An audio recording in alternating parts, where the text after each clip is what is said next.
Hi, I'm LAUREN-LUCILLE VASSER, and I host an online show called The Celiac Diva, where I bring people the dish on all things gluten-free. And today I'm really excited because I'm here with Anne. Hi, I'm ROLAND, the dietitian at Schar, and we've been doing different episodes on how to live the gluten-free lifestyle. Today's episode, we're going to take gluten-free on the road.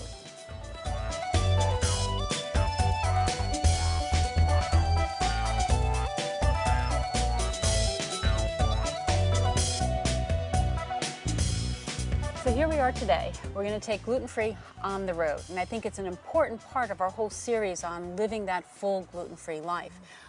Because I think travel kind of presents a whole nother issue for many people who are newly diagnosed. What did you feel, or how did you feel when you were first diagnosed, and how to travel, LAUREN-LUCILLE? Terrified. You know, I was really scared that I wouldn't have enough food when I was doing a road trip. I was also really scared that I'd get stuck in a little town somewhere and I wouldn't be able to find any gluten-free food, and then I'd be very, very hungry. And these are real concerns for many people, but I think we can master all of those, just like we mastered gluten-free dining, with being prepared. I think there's some key tips we can do. What are those tips? What would you share with us? The first and probably most important one is that you go, because we want to live a full gluten-free life, and vacation and travel is a big part of it. So first thing, go. Second thing is be prepared, and that goes from when you start planning the trip. When you book your hotel, make sure that you get a room that has a microwave and a refrigerator, because then you can take care of some basic meal planning right in your room. The second would be check out the local area. Go on to, there's all kinds of resources, store locators and different resources online where you can actually locate the local celiac support group, the restaurants in the area that have gluten-free menus, stores that have gluten-free products, so you can go totally prepared. If you're going to do international travel, and I would definitely recommend doing that because gluten-free is easier in Europe, is to also print out cards that explain celiac disease and what you need on a gluten-free diet in whatever native language of the country you're going to. Okay, so when you're traveling to Europe or across the country, how many meals do you prepare in your check-on bag?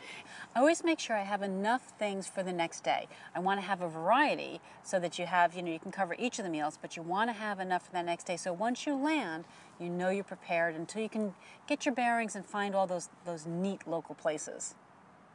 Okay, so let's look at some of the things that we could put in our checked bag. Things such as cheese crackers and regular crackers, deli-style bread so you can make a sandwich, fruit, and of course you don't want to forget your lovely dessert, hazelnut bars. Things like this will definitely keep you that extra day once you get there. Right, and it's important to remember you want to be healthy, but you need a treat too. I mean, it is a vacation. It is a vacation. Okay, speaking of en route, what do you do while you're en route? What about your carry-on bag? I also pack something there too. I pack kind of a meal and a half, if you will. So like this?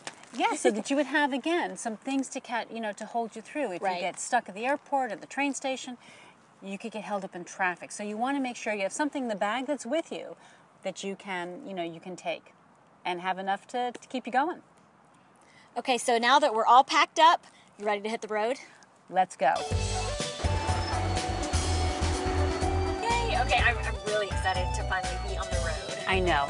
On the road, gluten-free. Gluten-free road trip! This actually definitely reminds me of the last time I was on a road trip. What happened? Well, it didn't go this smooth, to be honest with you. We thought we were going to be only on the road for 2 hours, but as happens in many road trips, due to roadblocks and a hurricane and everything, we ended up being on the road for 8 hours. Oh my gosh. My initial reaction was panic, because you're like, oh no, what am I going to do? And then you're like, calm down, I know how to do this. I packed extra food, I know what I can snag at a gas station, but it kind of freaks you out when that happens. It's so important to make sure that you have things so you're prepared. I always make sure that I have like a picnic basket of emergency rations, if you will, my emergency stash. But although everyone says, oh yeah, I'll throw some things in the car, it's important to remember that you have things that are single-serve wrapped so that they can keep fresh, long shelf life, and even shelf stable. Also important, you need your basics, but you need your treats. But we also need to go through and do a road stop, where you stop at the gas station and figure out what you need to pick up on the way. Yeah. You ready? Yeah, let's do it. Let's go make that stop.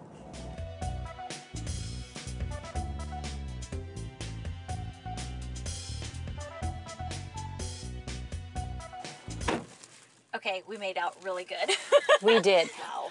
that's the great thing about this, that even in just a regular gas station, look at all the possibilities we have that are gluten-free. Such as chips. Right. Fantastic. You can grab candy,